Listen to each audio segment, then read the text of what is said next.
So just a little bit of a transit video, a transit update, checking in with the charts as always, trying to keep that conversation going and moving forward. And the big story right now is that we're preparing obviously for this Mars in Gemini moment where there will be a retrograde. We've got over 6 months still of Mars in Gemini, so we're 1/7 through only.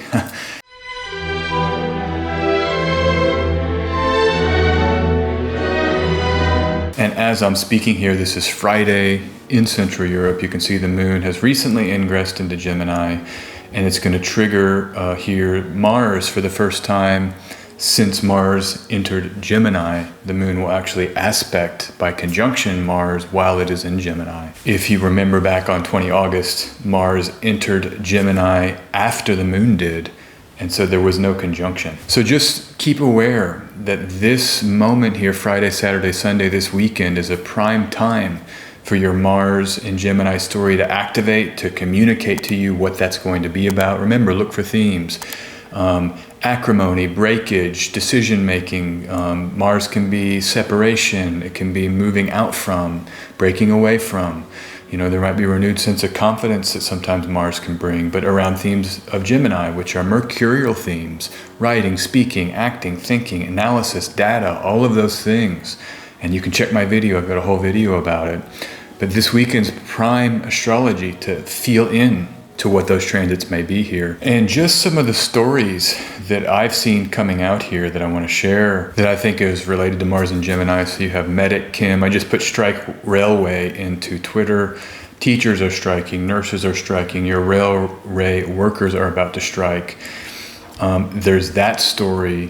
Now the latest on that story is that the Biden administration saved us from more damage to our supply line through avoiding more empty shelves. Biden prevented a massive railway strike. Now, I don't know too much if that's going to happen or not.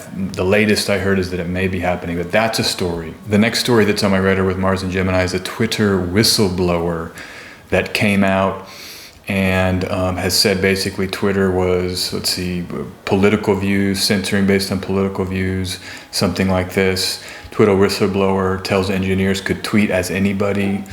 They could then access an injector, put forward information, etc. So, you know, this is a big story. That trial with Elon Musk and Twitter is going to be happening in October while Mars is in Gemini. And so look for this. But you see how it's Mars and Gemini. It's like disputes around information, people kind of fighting about who's the bad actor.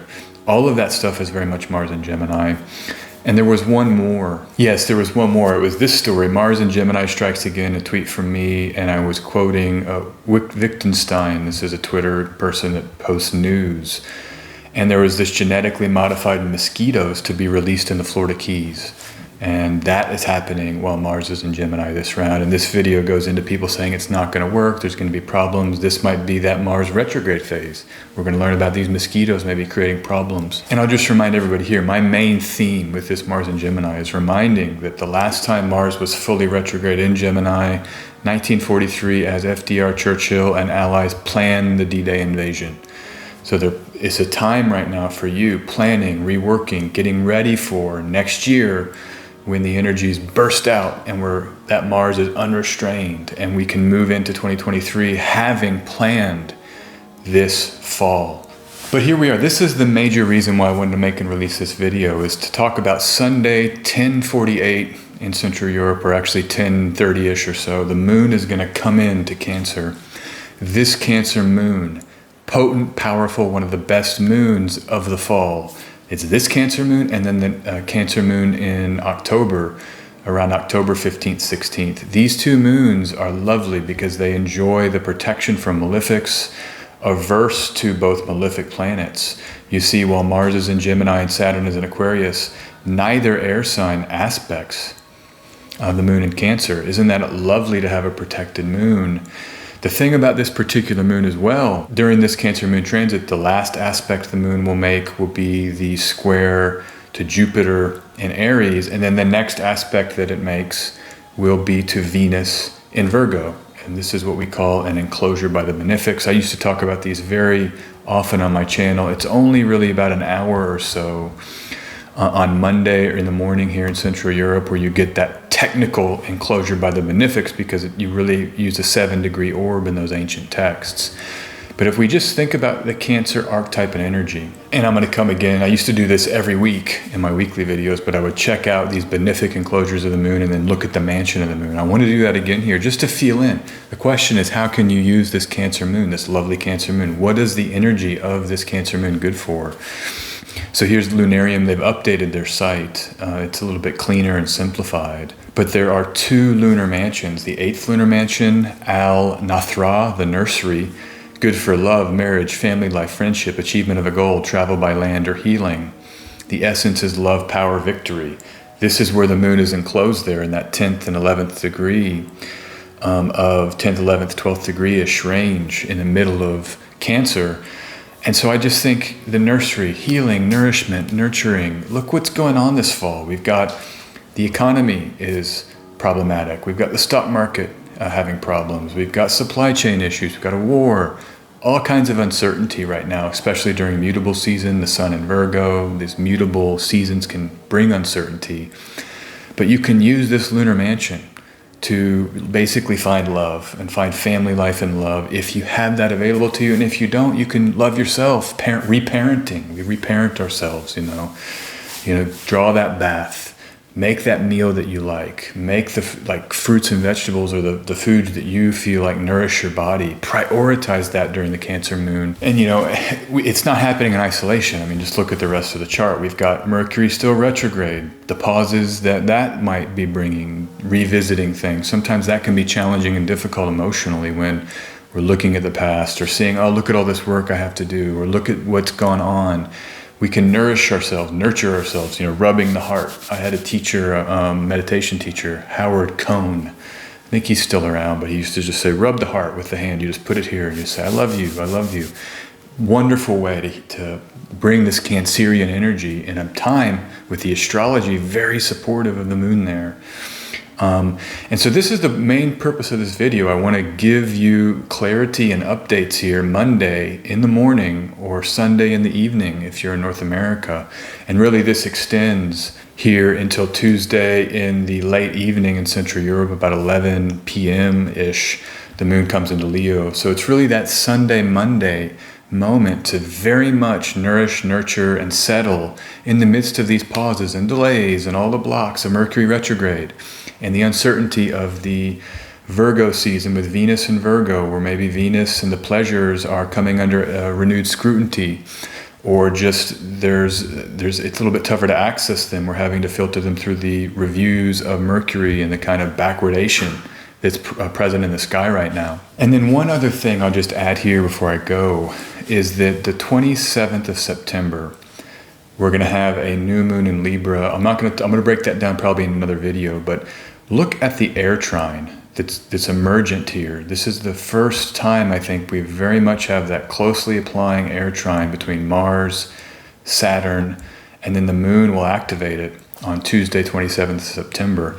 The air element, the air houses in your chart are high priority this fall. And I want you to start getting into, air is thinking, it's ideas, it's the way we communicate and process. And it's so essential to everything in life. That's why the rulers of air signs, Mercury, Venus, and Saturn. So Saturn is the stability, structure, and the longevity of our reality.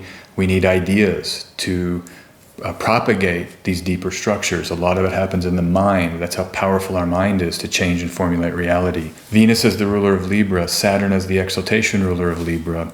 That's how agreements are made with people. We live in a world with people, and we're engaged in relationships. We have to use our air element, getting clear with our boundaries, communicating those boundaries, telling people we love them. What a better way to build a relationship. Say, hey, I love you. Hey, you are attractive. You make me happy, and I love you. People love hearing that, and it's worth giving those words of affirmation to bring the bonds together of Saturn and of Venus in terms of this air element.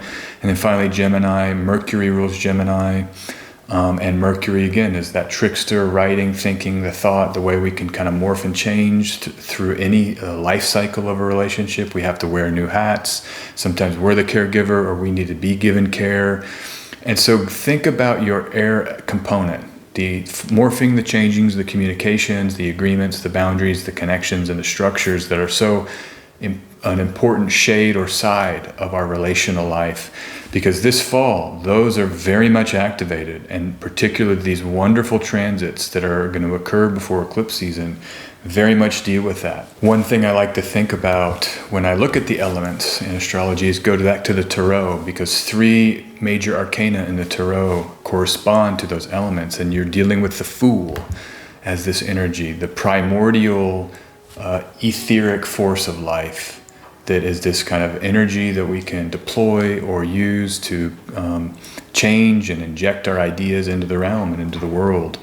So you might just think about this fall being foolish in the sense of fresh starts, new beginnings, let the world overtake you, kind of meet the world fresh, the tabula rasa attitude, or even with the Zen or a Buddhist idea of just meeting the moment, one after the other, fresh awareness, and just be with what arises, and this kind of open, airy mentality as you move into this fall. So then that last thing I want to say is here, the inferior conjunction of Mercury, the retrograde Mercury, when it conjoins the Sun, is that inferior conjunction.